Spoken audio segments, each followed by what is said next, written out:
Good morning. We have some people still milling around at the door, so if you have a place next to you, you might let them know that there's a seat, because I think there's some folks that might be looking for seats. Or they're coming back tomorrow for our session. Oh, okay. Okay, there's got some seats for you.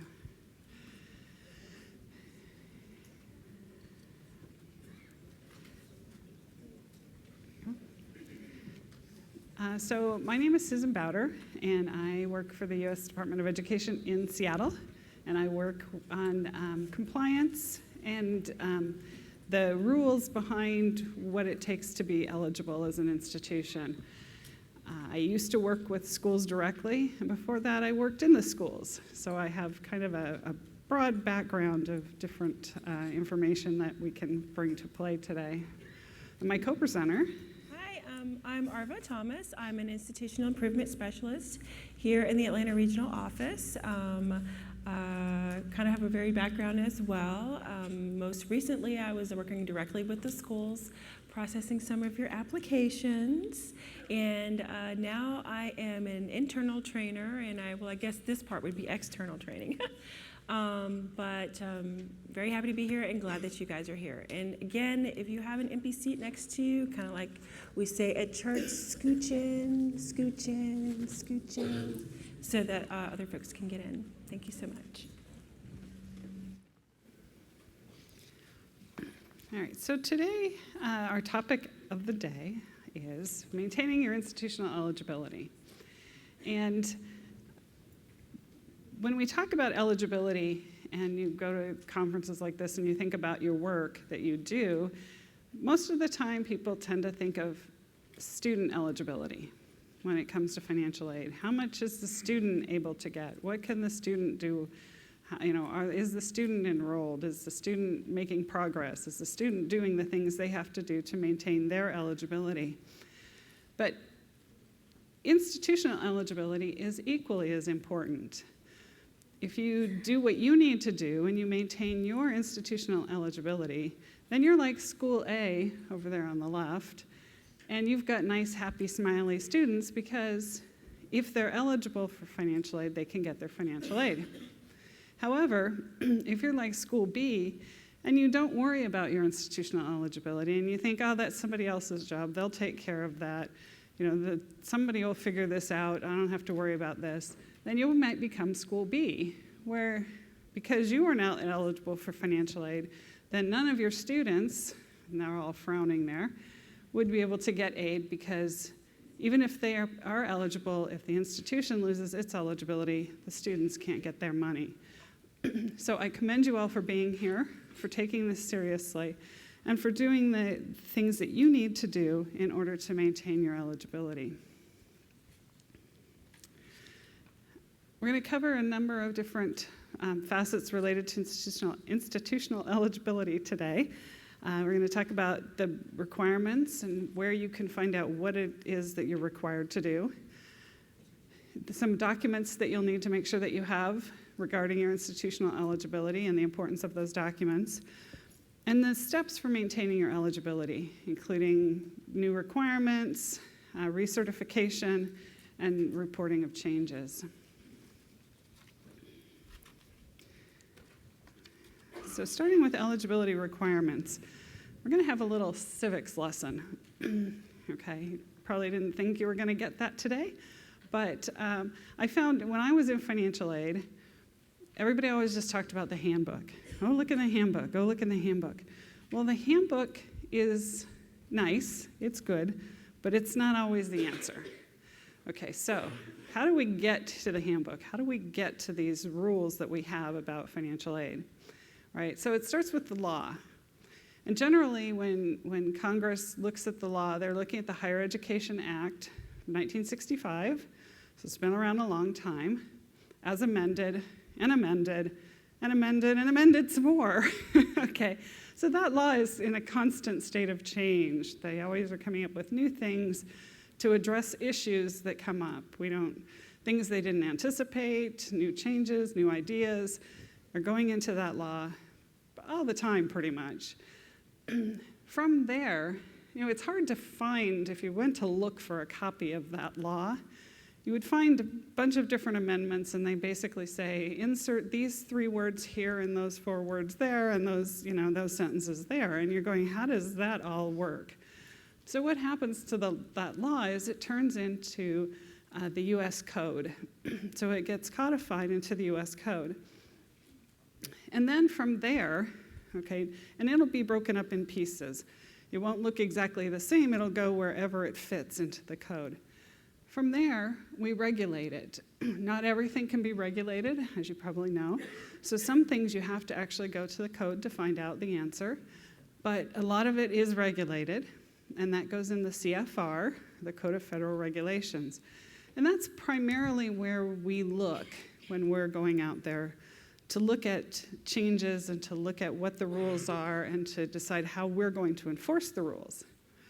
For institutional eligibility, the majority of those requirements are in Part 600 of the CFR, of Part 34 of the CFR. It's quite big, actually, because all the agencies have their parts and their pieces.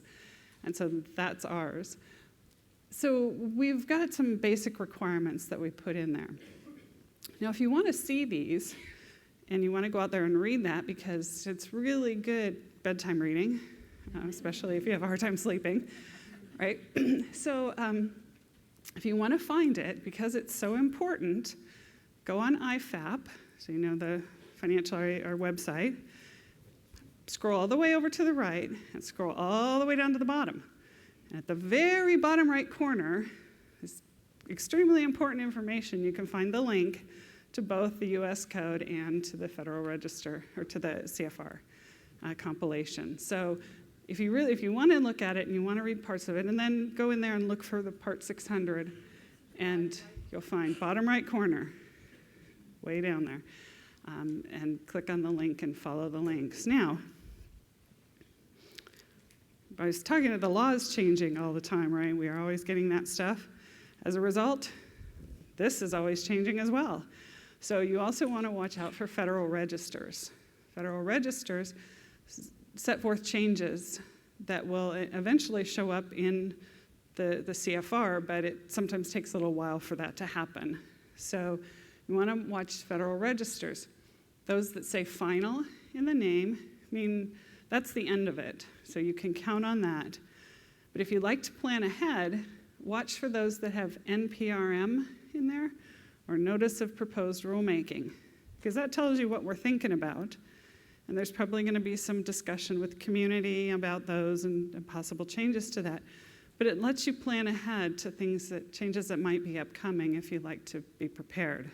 If not, just wait for the final and look at that and go, oh my gosh, this is what they're doing now, and this is what I got to be prepared for.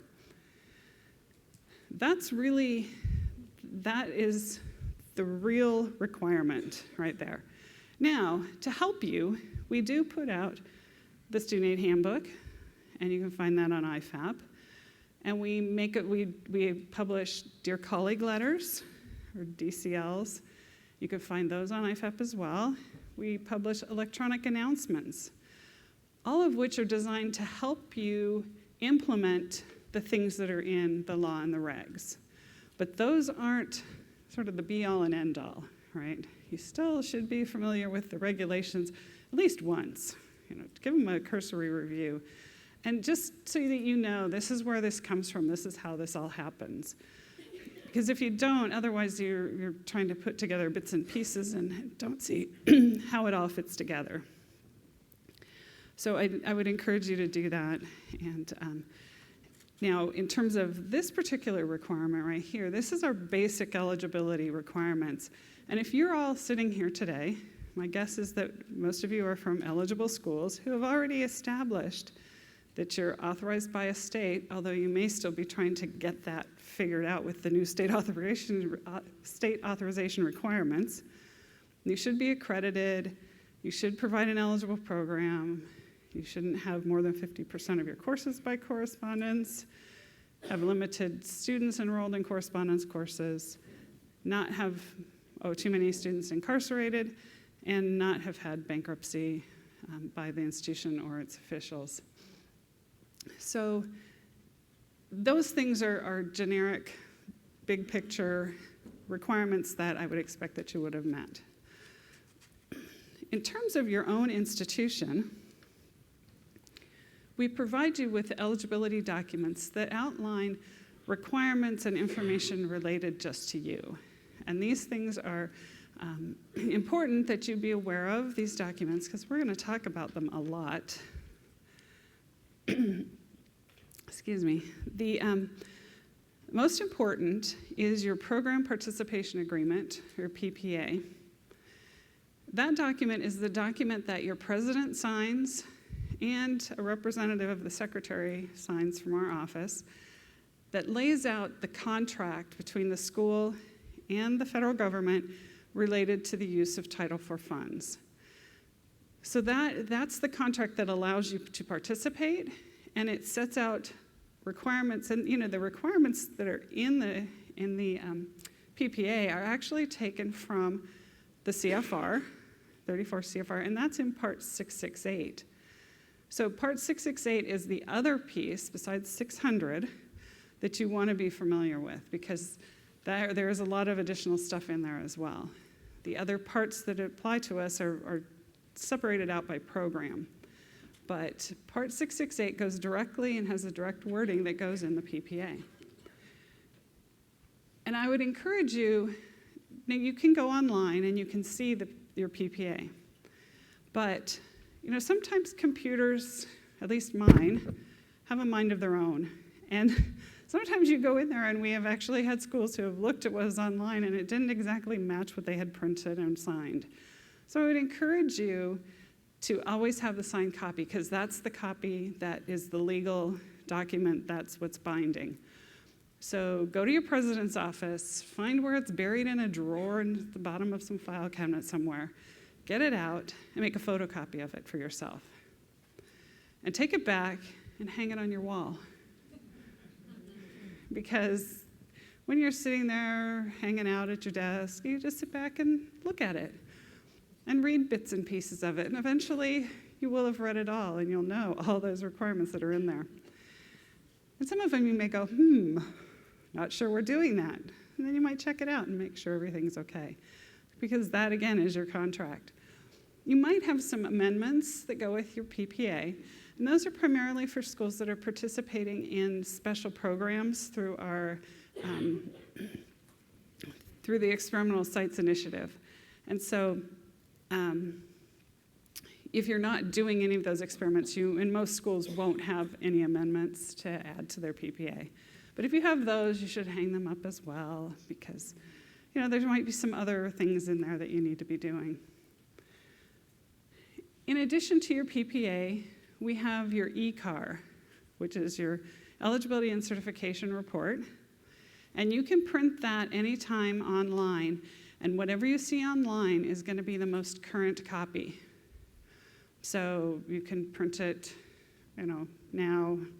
If you go home now and print it, we will tell you when we're making a change to it. So you shouldn't need to reprint it unless you submit a change to something.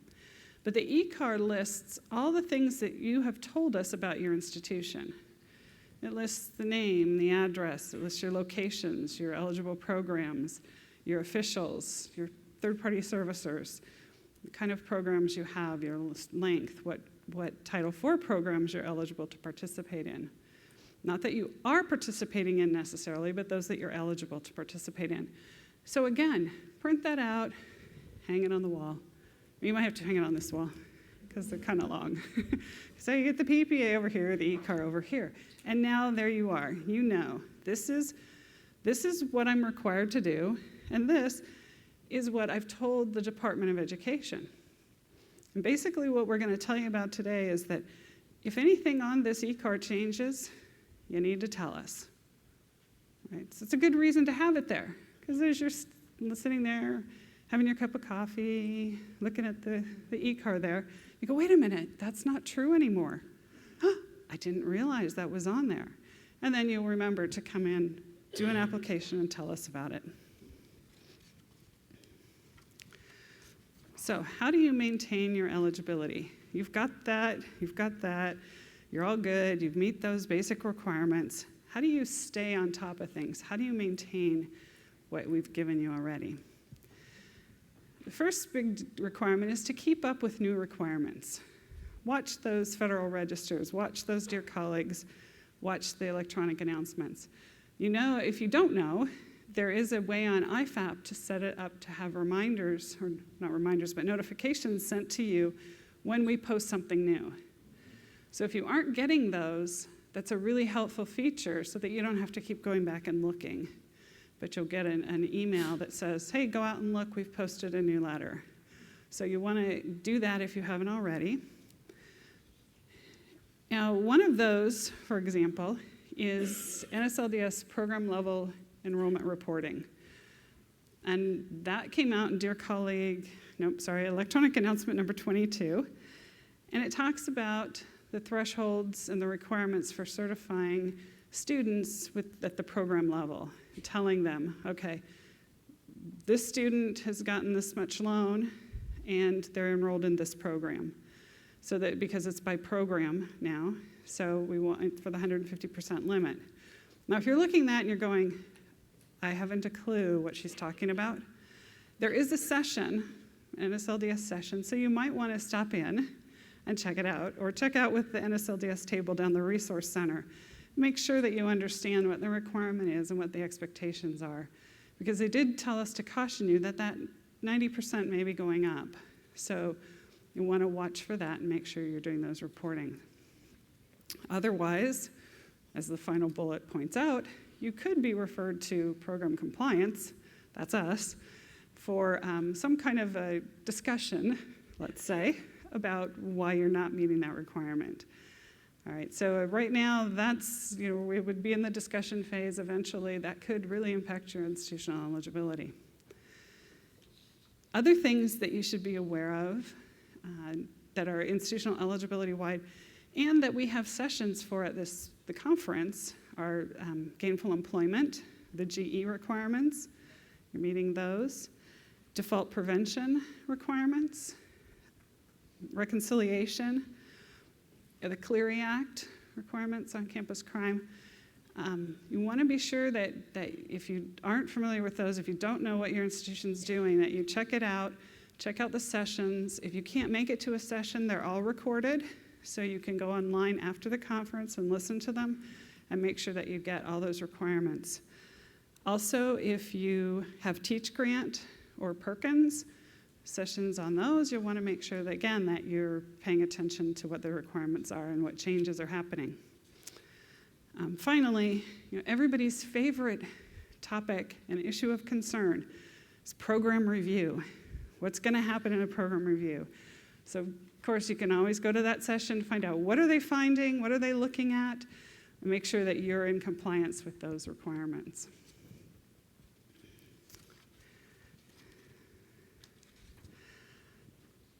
So the next point is recertification. Recertification is always a big deal and always a big concern to people. All right, so you have your PPA hanging on the wall over here. Take your marker out, your highlighter pen, and on that, this little box, you'll see a box that looks just like this box, and it'll say your reapplication date. Highlight that. Hopefully, it's in 2020, 2022, all right? But if it's not, if it's coming up, you might want to start thinking about it. This also tells you when your PPA expired. And it actually, this one doesn't have an actual date. It says the date that the secretary countersigns, but yours would have an actual date there for the effective date. And then the expiration date. Okay, so we're going to send you reminders about your reapplication date and your expiration date before it hits. Okay, so you'll get an email that says your application is due on this date, December 2017. Okay, so you get that email ahead of time, so you can make sure that you make that due date. You make that due date, that date is 3 months before your expiration date of your PPA. that gives us 3 months to process it and get a new one in place before the old one expires. Okay, that's our goal. Now, if you make that deadline and you do what you have to do, even if we don't do what we have to do and we don't complete and get you a new PPA by the expiration date of your current one, you will continue your school's eligibility until we do make a decision. So we will continue on what we call month to month so that your students don't lose access to funding. And that's really the key, is to maintain that eligibility for the students.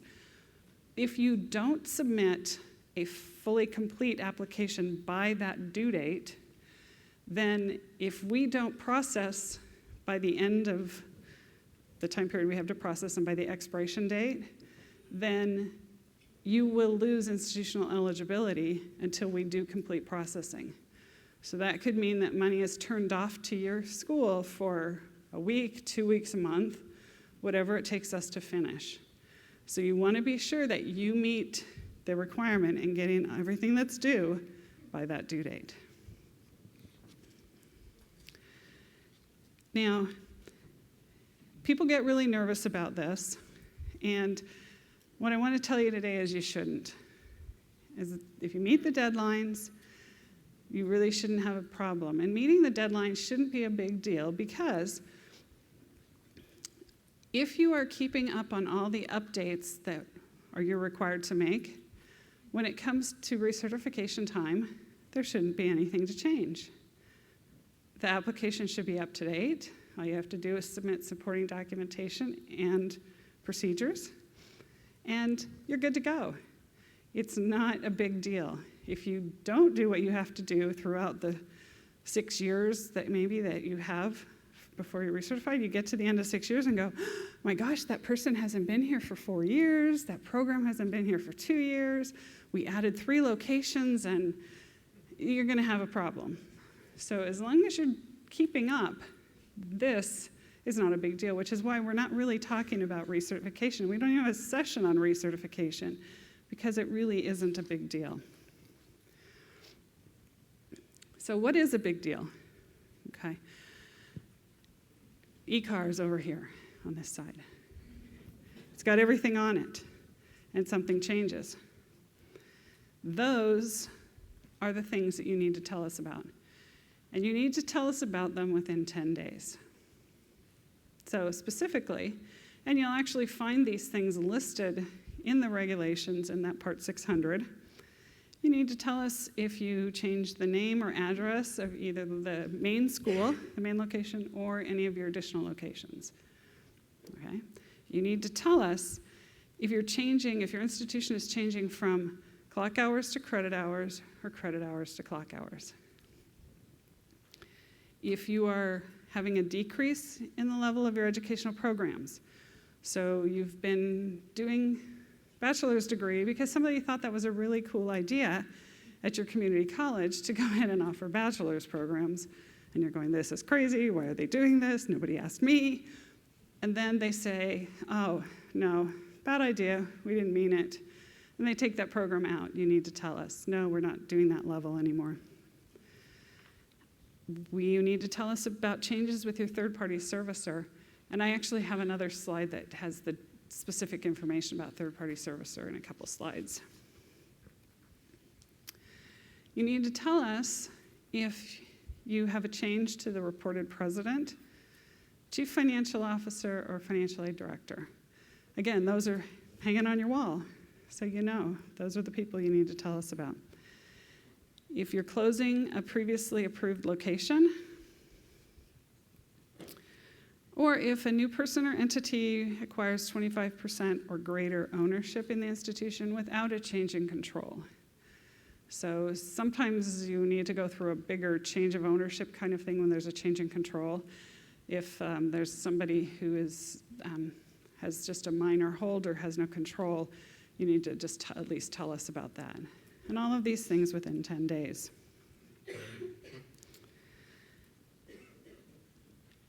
Again, more additional information here on third-party servicer changes, because there seems to be some confusion out there. We just wanted to reiterate. If you have a third-party servicer that's doing part of the Title IV processing for you, then this would apply. Some of you don't have that, and this doesn't apply to you. But if it does, you need to know that if you have a new contract with a servicer or significantly modify your current servicer contract, you need to let us know. If you terminate a contract, you're no longer using a servicer, you need to let us know. Or if your third-party servicer that you've contracted with either goes out of business or files bankruptcy, we ask you to let us know. Obviously, that's going to sort of terminate your contract with them too, right? Because so that kind of falls under bullet 2 as well. But just wanted to, it's pointed out, and this is, again, specifically noted in the regulations in Part 668, that these are things you need to tell us so that we can maintain the information and we know who's handling Title IV money. Other changes that you need to report timely have some specific reporting requirements, so we're going to talk about those a little differently here. New locations that are seeking Title IV eligibility, you need to tell us about, and I'm going to talk more about that and the timing of those requests.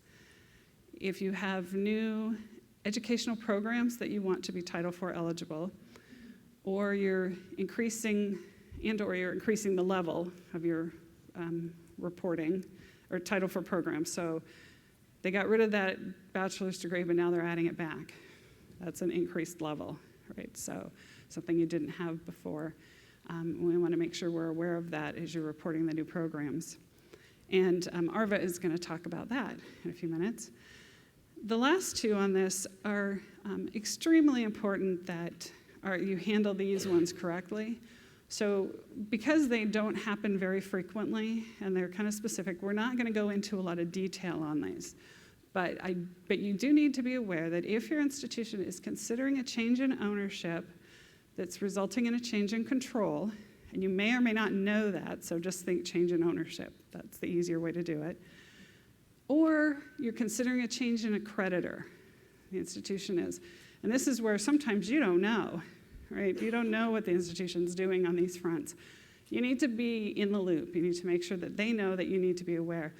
And if you do find yourself in that position at your institution, then you're going to want to contact your school participation division representative to make sure that before any of this starts down the path, right, to make sure that you know what the requirements are, that you've contacted them, that you've done the right steps in order to maintain the institution's eligibility. Because otherwise, we stop funding, we cut it all off until we can figure it out. And that's harmful to you, harmful to the students. And it doesn't need to be. So just make sure that if you find yourself in those situations, call and talk to us, and we'll walk you through it. A lot of people I know are still saying, and I've been hearing this for years, that I can't call the department because then I'll be on the list. Right? Y'all afraid of being on the list? Okay. I can tell you I've been with the department for 26 plus years, and I've never seen the list. Okay. So if the list is out there, I don't know where it is. But, so dispel that myth, right? There's no list, okay? And don't have to worry, call us. Far better to call. We start to wonder when we never hear from schools. Oh, really? Because everybody has questions, right? You can't do any of this. It's far too complicated to not have questions. So don't be afraid to call. Okay, so we're going to talk a bit about locations before I turn over to Arva here. Again, your e-car, hanging on this wall over here, lists the locations that you've told us about and where you're providing more than 50% of a program.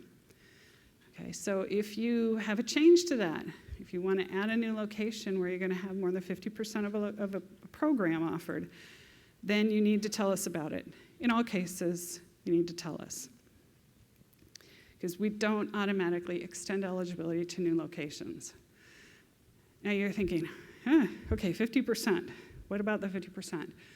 So if you're going to open a location at in the next town over, and you're going to offer a full program there, they've had some kind of an issue over there, and for whatever reason, you've decided that it makes sense to offer a full program at that location. We need to know about the location as well as the program, right? If that's not already an approved program for you. But the location is more than 50%, because we want to know where the money's going, where the students are. Flip side, the school decides we want to offer a swimming program, but we don't have a pool. What are we going to do? Oh, the YMCA down the block. We're going to have a swimming class at the YMCA down the block. Can they get 50% of a program there? No, they can't. It's one swimming class, maybe two. Not 50% of the program. You don't have to tell us about the YMCA. Okay, so that's kind of way to think about it. Which ones do I have to tell them about? Well, if it's one or two classes versus we're opening a site, it's at the high school because there's been a big layoff in the town and we're providing this program, and it's the full program, we need to know about it. Okay. Now, in some cases, you have to wait for approval from us before you actually pay students at that location. In some cases, you can go ahead and pay. So you need to wait for approval before dispersing funds. If you're provisionally certified, how do you know that? It's on the PPA. See why it's on the wall? It's also on the e-car. We don't want you to miss that one. You can look either way. Okay. If you're on cash monitoring or reimbursement, that applies to just a few schools, and believe me, you'll know if you're on cash monitoring or reimbursement. If in the process of adding this location, you're acquiring the assets of another school, or if you would be subject to loss of eligibility under the default rate requirements by obtaining this, even if it's a location of another school, or by adding something there, if it ends up being a merger of two schools or another school into yours, you need to consider their default rates. Make sure you know what those are before you do that. Or if there's any other reason that the department has told you that you're required to tell us before you disperse money. And most of those would be on this side of the PPA, right? So your PPA might have special conditions. Even if you're fully certified, you can have additional considerations that are on there. If you're provisionally certified, it'll list the provisions and what you have to do as a result. So those are the ways that you will know if you have to tell us, or if you have to wait for our approval or not. Because again, for locations, more than 50%, you always have to tell us. Okay, so if you are adding a location, and these things don't apply very often, but again, these kind of odd situations that you need to kind of keep in the back of your mind, if this happens, you need to just consult with the school participation division and make sure you're on the right track. And that is for locations, if you're obtaining a location of a facility of another school that has closed. Okay, so if they were Title IV eligible and they closed, there are certain issues around obtaining that as opposed to just another school. And we know beauty schools, this works really well for you to move into a place where there's already been a school because the equipment is there, you're obtaining those assets, and that makes it a lot easier to set up a location. But if there had been a school there and they closed, you need to talk to us and make sure that you're doing everything correctly before you get stuck with liabilities associated with that location. Okay, so liability word, yuck, right? So just don't want to do that. Also, if you're considering or working on a teach out with a school that is closing, and you might want to take over their location, and that happens with all kinds of schools, right? That you're helping out students, helping out the community, whatever, by teaching out, you need to make sure you work with us in those cases. So what happens?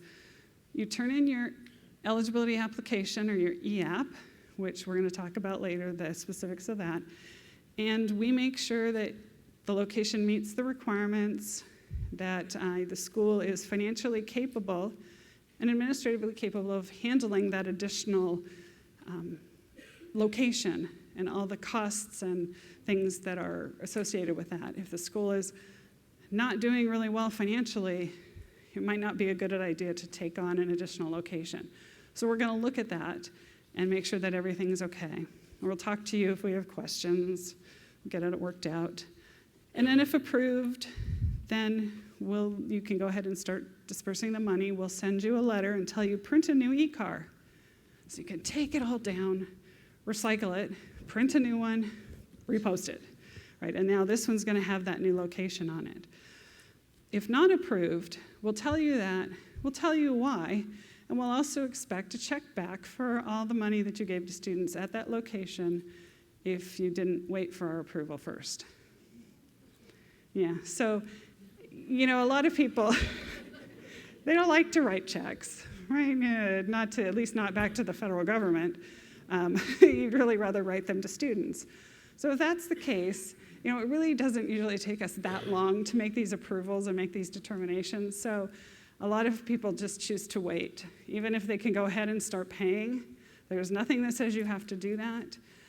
You can wait. When a location gains eligibility, right, if it's in a payment period, you can pay back to the start of that payment period.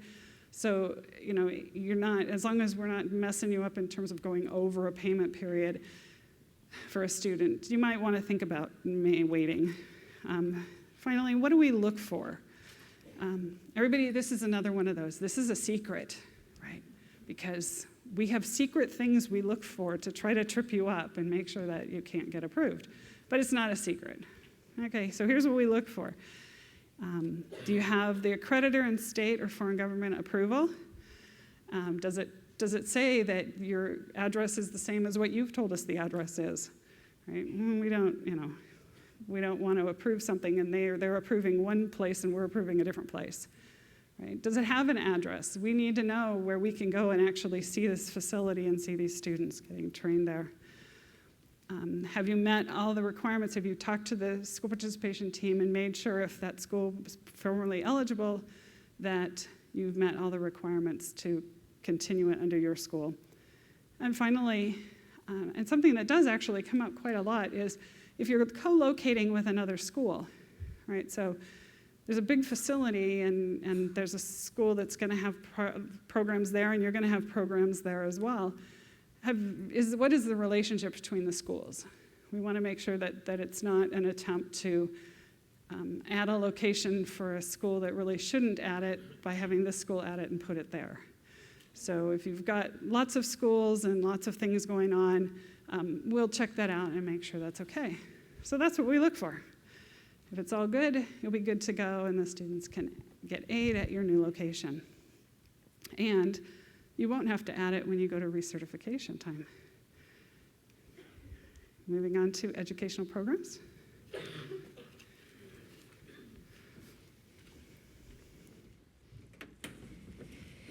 Thanks, Susan.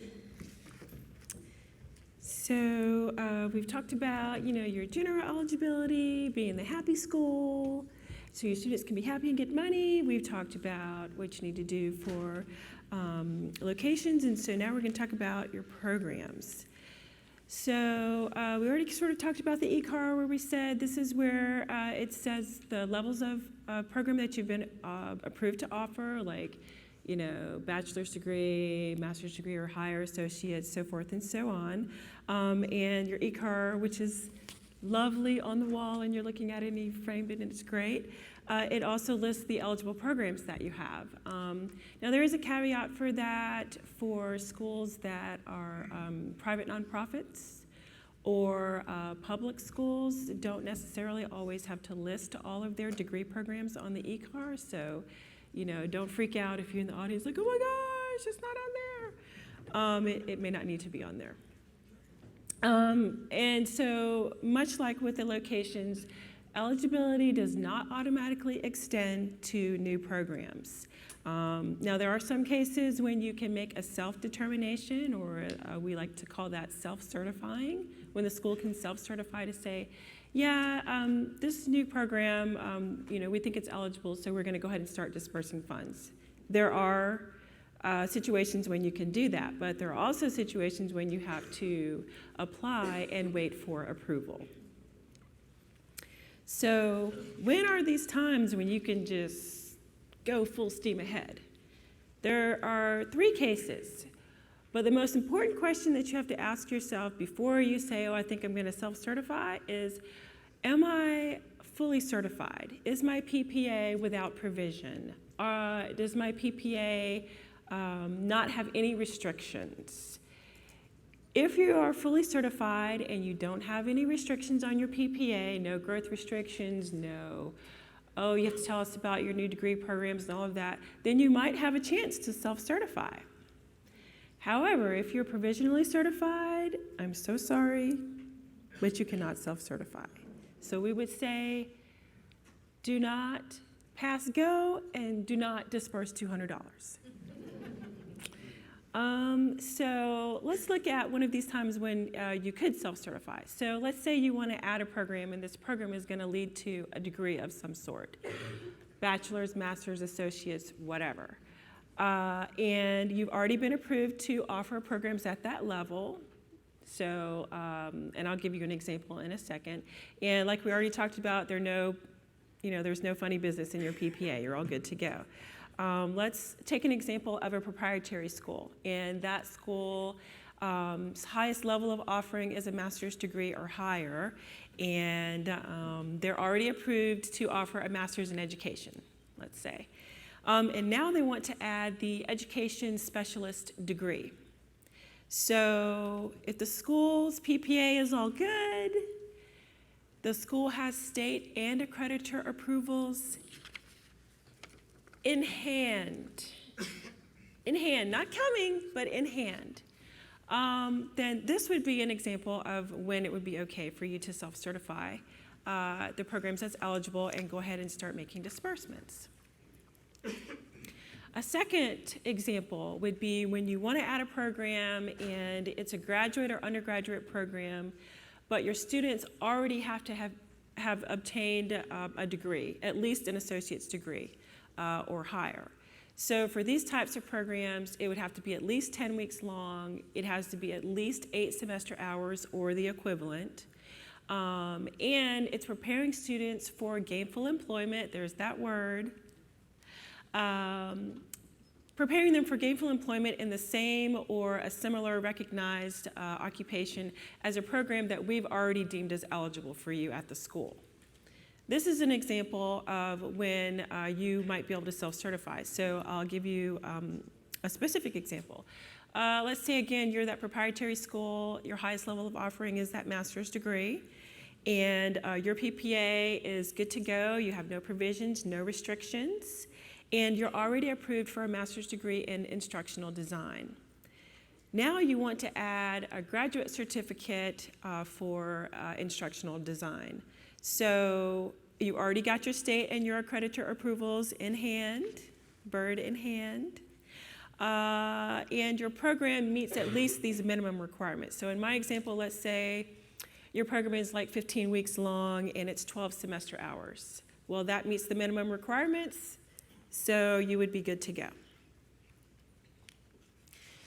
The third example would be when you want to add an undergraduate certificate program or an undergraduate program at all, but your students are not required to already have a degree. So they're not already required to have completed at least the associate's degree. For these programs, they need to be at least 15 weeks long and at least 16 semester hours or equivalent. And again, meeting these requirements for gainful employment, meaning that it's in the same or a related occupation as a program that we've already approved you as eligible to offer at your school. So in this instance, we'll say it's a public school, and the highest level of offering is an associate's degree. That associate's degree could be in like computer science, let's say. Now you want to add a certificate or a diploma program in computer science. Your PPA is all good to go. Why? Because you've looked at it. It's on this wall over here. It's lovely. It's pretty. So you don't have any provisions, no restrictions. and your program meets at least these minimum requirements. So in this example, let's say it's 30 weeks and 24 hours. This would be an example of when you'd be able to self-certify. Okay, so what happens when you make this self-determination or self-certification? And I've already sort of beat you over the head with this about you have to have your required state and accrediting agency approvals in hand before you make the decision. Why? Because I have seen some of your applications where you turned it in and I said, where's the state and the accreditor? And you're like, oh, it's coming. And I wanted to pull my hair out. So make sure you have it in hand. Also, you have to meet any GE requirements, so requirements for disclosure, for reporting, and for certification. A lot of the changes that Susan talked about earlier in their presentation, a lot of them were things that you had to tell us within 10 days. For GE programs, this is something that you have to tell us within 10 days. So you can ignore that little third bullet down there that says you have to include it on your next recertification or sooner. We want you to do it sooner. If it's a GE program, you are required to report it sooner, which is within 10 days of any changes that have occurred. And then the same is true for the certification. So many of you already went through that GE transitional certification, and it was ugly. It was ugly for y'all, and it was ugly for us as well. But we made it through it all together, right? Some of you may have a little additional gray hair. I know that I do as well. But if you're making a change to a GE program, you have to complete a new certification, but we've made it easy now for you to do it inside the EAP, in Section K, question number 69. Question number 69 is where you tell us, interesting things about your application if there's something going on. And this would be one of those things that you could tell us about. If you did make the self-determination and you turned in your stuff and then we looked at it and we were like, I don't think so, you would actually be liable for the funds. So like Susan said, we'll be saying, yes, please make check payable to Department of Education. So we talked about when you could make your self-determination, when you could do a self-certification, but let's talk about when you have to apply and wait for approval. And these are situations, I remember when I said the most important question was going to be, am I fully certified? Is my PPA telling me that I have full certification? That's true, but even if you're fully certified, there are times when you still have to apply and wait for approval, and that would be in this third bullet here, which talks about non-degree programs that are in an area of study that's different from something that you've already been approved to offer. That would be a situation when you need to apply and wait for approval, even though you are a fully certified, operating under a fully certified PPA. Other examples, if you're provisionally certified, it's always Mother May I. If you are wanting to add short-term programs, these are programs that are less than 600 clock hours, you have to apply and wait for approval. You also have to do that for direct assessment programs and comprehensive transition and post-secondary programs, or CTP programs. And actually, I'm going to talk about those last two in a little bit more detail in just a couple of minutes. So what are we looking for? Well, like Susan said, it's not a secret. In general, we're going to make sure that the programs that you're reporting meet all of the eligibility requirements. And we're also going to make sure that your school is administratively and financially capable of accommodating this change, whatever it is. In this case, it would be adding new programs. What we don't want to happen is for you to, add this new program and you don't have enough staff. Or add a new program which you think is going to bring in the big bucks, but, financially speaking, you just can't handle it. You can't handle the additional responsibility, with that. So those are the things that we're looking for. If we approve it, great, you can go ahead and continue to disperse if this was a case where you self-certified or made your self-determination. Or if this was a case where you had to apply and wait for approval, once we give you your approval letter, you can start dispersing the funds. And again, if it's not approved, then we're going to ask you for the money back. Specifically, when we're reviewing your applications, we are looking to make sure that a few things are in order. And some of these may seem like really intuitive, like, well, of course it would be that way. But if you were looking at some of the things that I've looked at, you would be telling you this as well. So we want to make sure that your accreditor and your state approvals match what you have put in the EAP. Everything needs to match, so name, program length, all of that stuff should go together. We want to make sure that your CIP codes are consistent with the name of the program. So, if your program is in basket weaving, then your CIP code shouldn't be for plumbing. And of course, you want to make sure it's going to lead to a recognized occupation. That would be your SOC code, which you're getting that from the Department of Labor.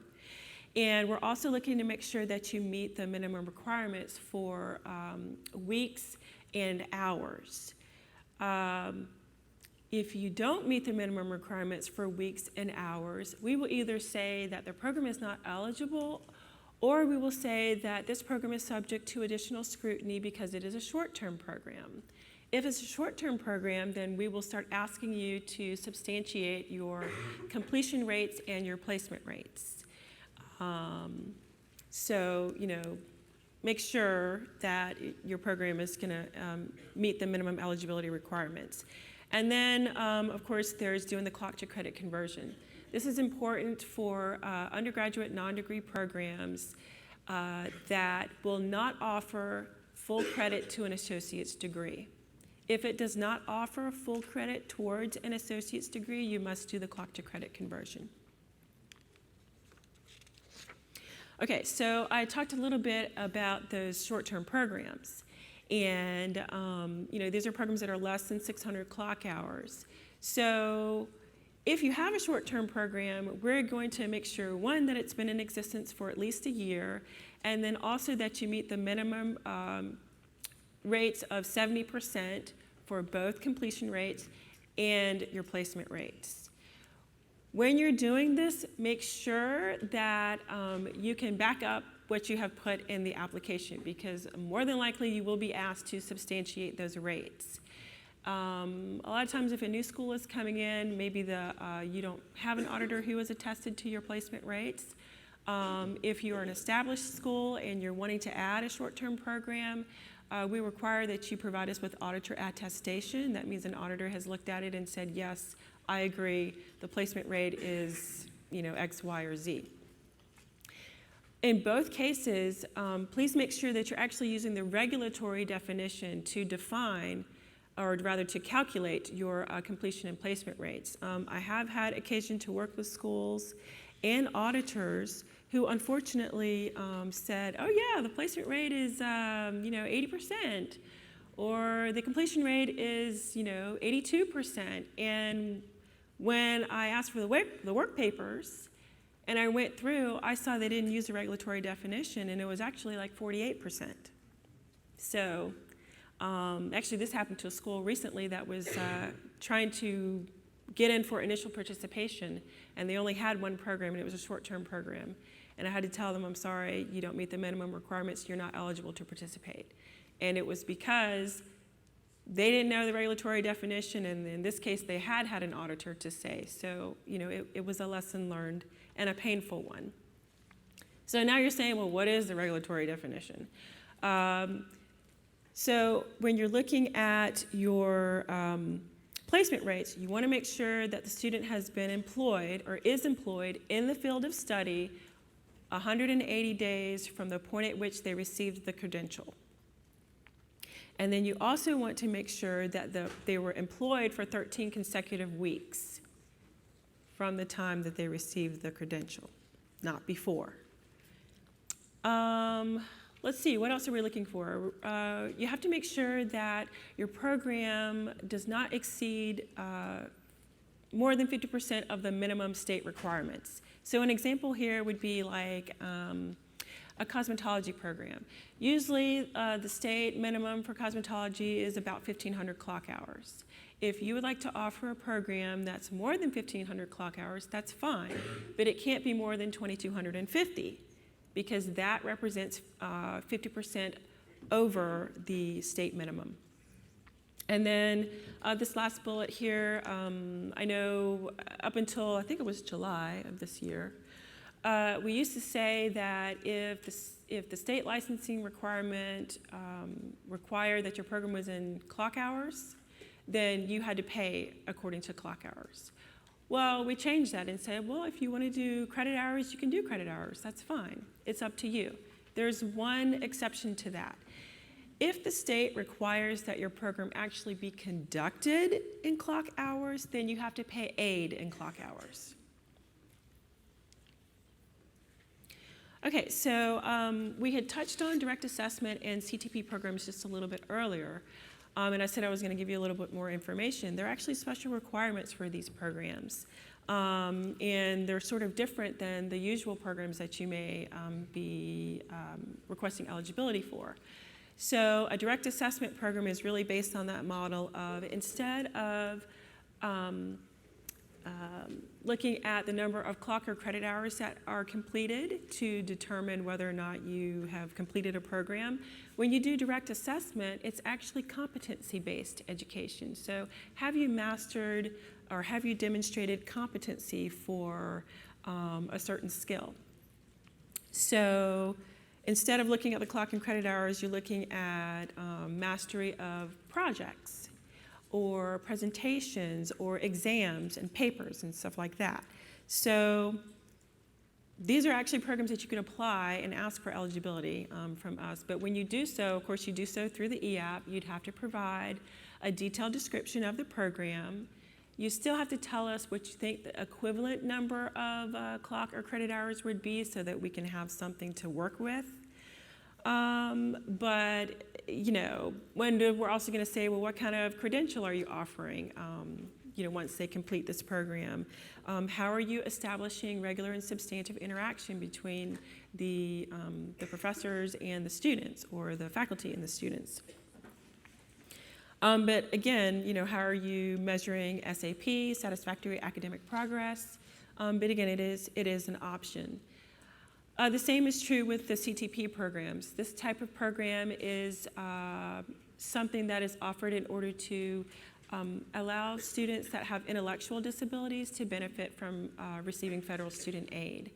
So in this type of program, what we'd be looking for is that at least half of the program is focused on academic outcomes. So examples of that would be that the student that has the intellectual disability is taking credit-bearing courses, they're auditing courses, they're taking courses that don't apply for credit, they're doing work-based training or some sort of internship, but all of this with students without intellectual disabilities. So again, this would be something that you'd apply for on the EAP. You'd give us the very detailed description and send it in, and you know, we'll go from there. Okay, so the application process. So we've already told you, when you have a reportable change, you are going to do it via the EAP, and you're going to do it within the identified time frame. So most everything that we've been talking about today is 10 days, 10 days, 10 days. So, you know, when in doubt, 10 days. You'll be on the safe side. So what do you need to send to us when you send in your EAP? Of course, you're going to send us a signature page, and it's going to be an original wet signature, not a copy. And you're also going to send us the approvals for that change from your state and your accreditor and any other documentation that might be required. Most of the time, this stuff is listed in Section M of the application, the EAP, when you're filling it out. When you get to Section M, it lists all the stuff that you need. Well, most of the time. I'll give you a hint. When you're doing recertification, you're the one that you guys are always like, oh my gosh, but now from now on, it's not gonna be, oh my gosh, because you're gonna have done all your updates. And when you do your recertification, it's just gonna be click, click, click, sign, and send in the stuff in section M+, get your pens ready. Your policies for admissions, satisfactory academic progress, R2T4, institutional refunds. Oh, yes, okay, I'm sorry, let me speak a little more slowly. And then finally, when I was doing applications, I also liked to get a copy of your official and unofficial withdrawal policies. So I'll repeat that just in case. Yeah, I think that'd be good. So when you're turning in a recertification, one of the things that's not listed on section M that you do have to send in are your policies. It's for admissions, SAP, R2T4, institutional refunds, and then official and unofficial withdrawal. When you send that in with your wet signature page and your state authorization, your accrediting approvals and all of that stuff, you will actually have a materially complete application, which is good because if we have everything, we can get started sooner.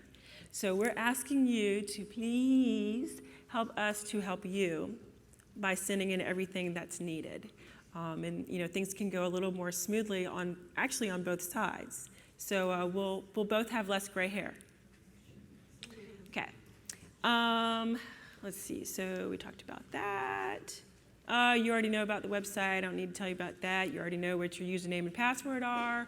Although I do occasionally get calls from like the new person who says, oh, I'm the new financial aid director, or I'm the new interim person, and I don't know what the password is. How do I get a new one?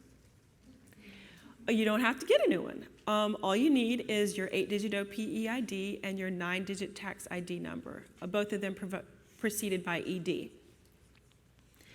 Something also really important is when you're filling out the EAP, that first section asks you, what is the purpose? Like, what are you trying to do with this application? It's really important. When you're doing an update application, please check all that apply. So if you're doing, let me see, I'm updating my programs, I am updating my third-party servicer, and I am updating the financial aid director. Check all of those, because when you check all of those, the application itself has some skip logic, and it will automatically take you to the questions that you need to answer based on what the purpose was. There are 3 exceptions to this. If you're doing a recertification application, that's all you have to check for the purpose. Also, the same is true for a change in ownership. And some of you over here may have seen me pleading. If your institution is considering a change in ownership that's going to result in a change of control, please talk to us first. I've had the opportunity to do some change in ownership applications, and I've seen them go really well, and I've seen some of them not go so well. And not going so well meaning that we had to turn off funds temporarily because something didn't go right. And it's all about timing as well. So if you're considering, and like Susan was saying, if you could impress upon the people that make those types of decisions to please keep you in the loop, because the last thing that you want is an interruption in funds. And quite frankly, we don't want you to have an interruption in funds either, because it's not fun for you and it's not fun for us either. Okay, so back to what I was saying about the purpose. So if you're doing a change in ownership, that's all you have to check. And if you're doing a merger, that's all you have to check. Also, if you're planning to do a merger, you need to talk to us way ahead of time so we can make sure that things go smoothly.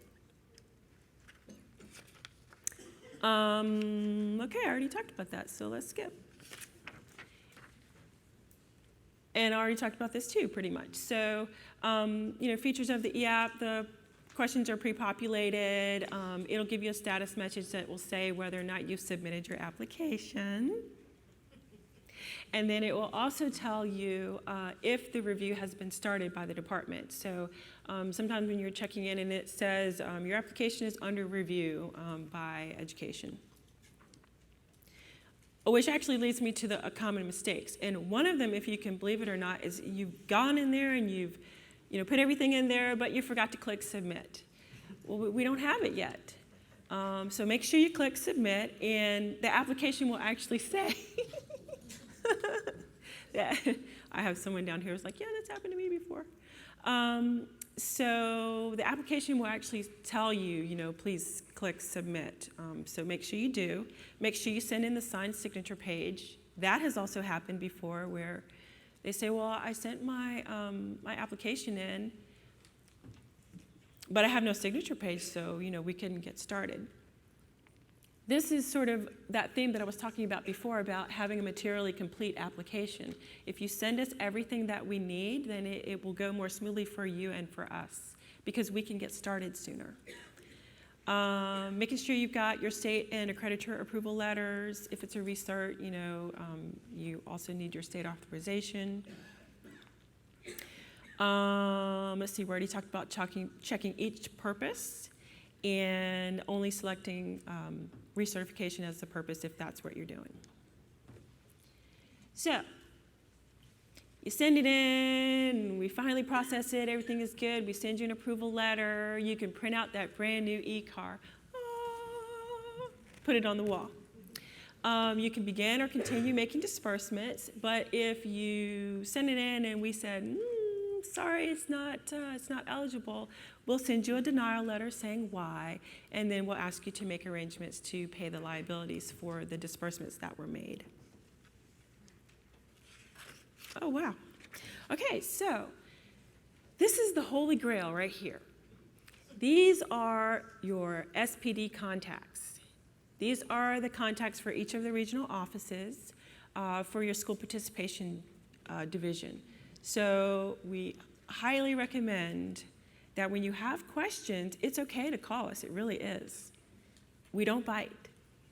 That you call your SPD if you have any specific questions. This is our contact information for Susan and myself.